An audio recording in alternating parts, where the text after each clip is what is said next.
still some things that make us all the same.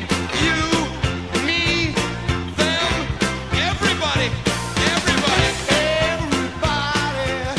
needs somebody. Hi all, I have just witnessed the most startling example, the pure embodiment of "there, stupid, it burns." And I think you all should see it too. In fact, I think everybody should see it.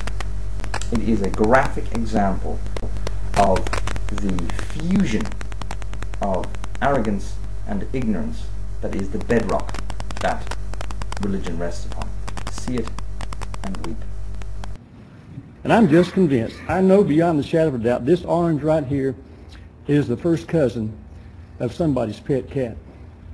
And this orange here, I'm convinced, just because I've got a conviction, all I've learned within now, I know this orange here is no doubt the parent of somebody's pet dog.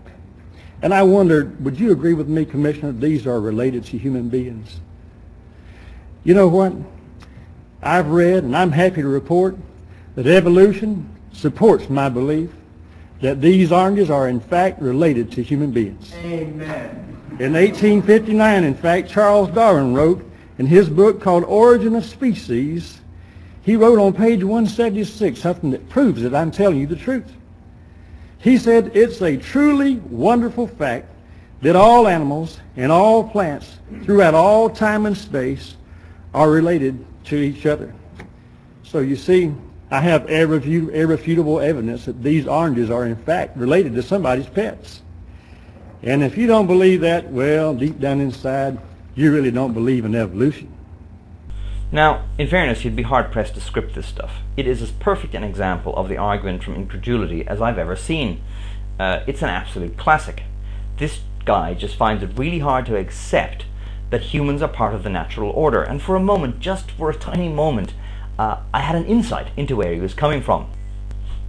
Although I don't object to being related to chimpanzees, yeast, or lettuce, or indeed any creature in the natural order. I really don't have a problem with that. But what I do object to is the idea that I am intimately related to this credulous, lethal fusion of ignorance and arrogance. That galls me. It galls me to my core.